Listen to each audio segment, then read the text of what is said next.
Hi everybody, Dr. Sam Zaranovich here.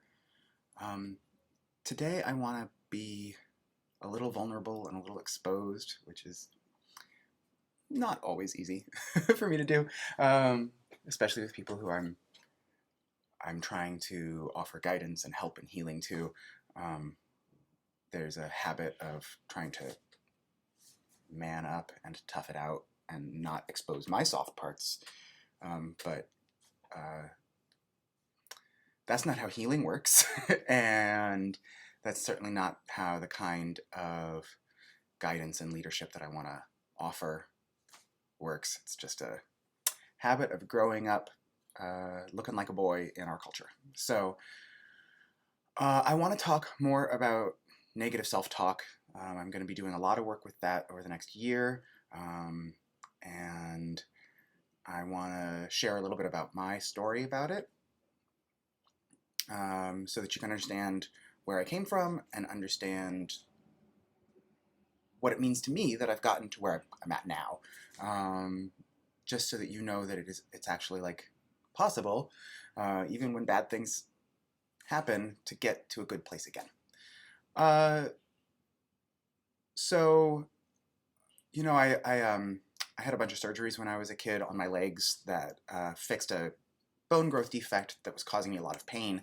And because of the pain, and then because of the surgical recovery and my attitude towards my body, which was like, "Oh, why did you do this to me?" Um, I had gotten pretty chubby and was a fat kid, and pretty self-hating about that. And junior high or high school, I think junior high, one day I was getting dressed in the morning and I had walked out of the bathroom in my underwear to go back to my room, and my mom was crossing the hall. My mom spotted me walking out of the bathroom and grabbed me by the hand and took me into her room in front of her full-length mirror in my underwear and said, is this what you want? Is this the body that you're choosing to have? Look at the choices that you're making. Look at the effect of the choices that you're making. Is this what you want? Is this how you want to look? Is this how you want to be?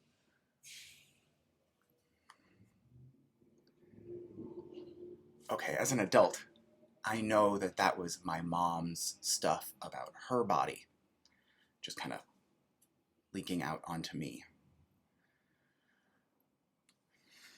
As an adult, I know that. As a kid, it was just my mom telling me that there was something wrong with me. You know, um, that voice, that experience, left a pretty deep groove.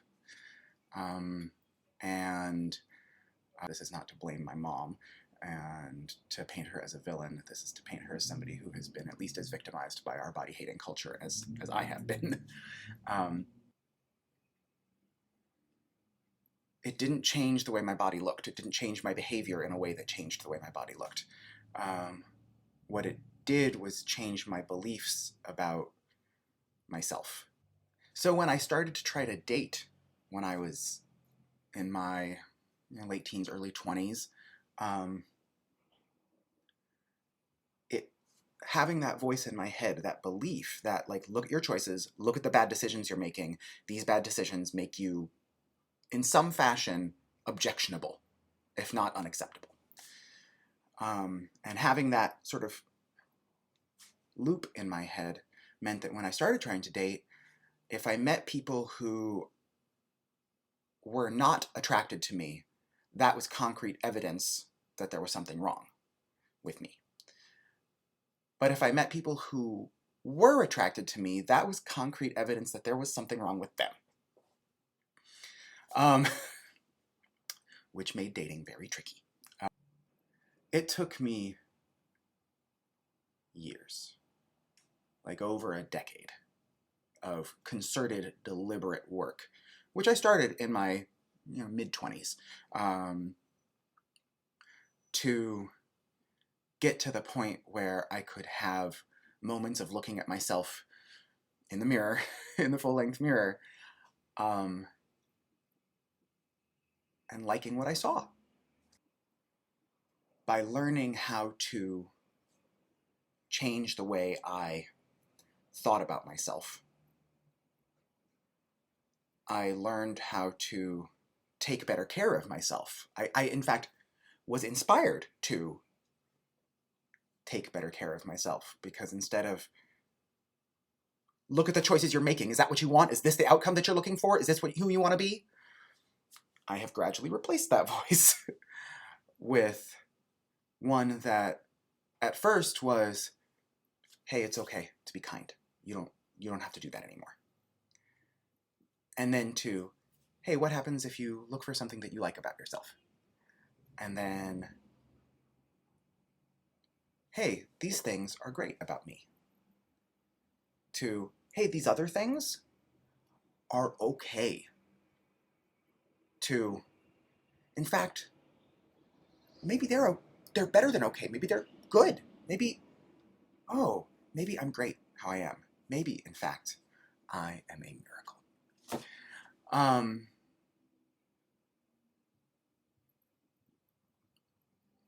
So I'm telling you all of this because I want you to know that you're a miracle.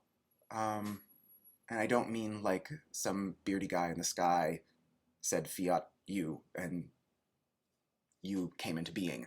And poof, you're a miracle of supernatural creation. I mean, the very fact that there are organisms with brains and consciousness sufficient to be aware of the fact that we are organisms with brains, with consciousness, aware of that fact, is miraculous. It's mind-blowing. It's completely improbable, really unlikely, and yet here we are.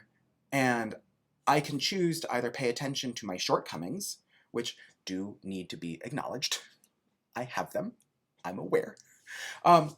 Or I can choose to focus on ways in which I can love myself, and by loving myself, love other people better. If my well is full, I have plenty to share. If my well is empty, loving you can become a burden. And nobody wants that.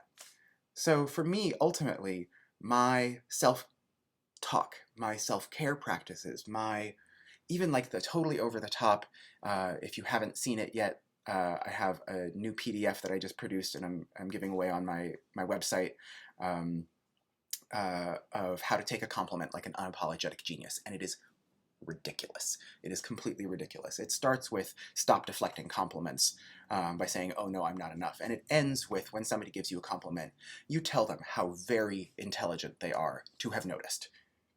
It's ridiculous. It's over the top. My mother hates it. And it works. It works to remodel my beliefs about myself. It works to reinforce for me that actually, like, what you're saying to me when you tell me that, like, either you think I'm good looking or you think I'm talented or you think I'm kind, that you're right. And if I'm agreeing with you, I'm participating in a social reality in which I'm good looking, kind, and smart. That feels like a good choice for me.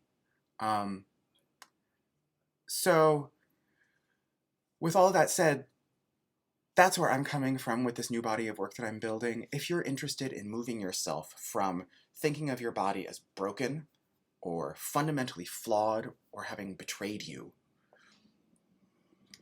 and you know that that's not really that good for you, whether it's causing you emotional stress or mental distress, or you're just walking around kind of on edge all the time, aggravated and tense and kind of self-loathing,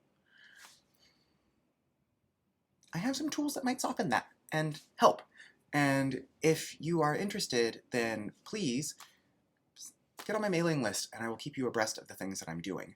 And if you are curious, I'll put a link in the comments, but I'll put a link there if you want to get that PDF of how to play with compliments so that when somebody gives you a compliment, you are actually sincerely engaging with it in an authentic way that is empowering to you and fun and charming for them. So, with all that said, I wish you very well today. I hope that you can love yourself and love your body today. And if you're struggling to do either of those things, I hope that you can consider the possibility that maybe tomorrow you can love yourself and your body a little bit more. Peace out.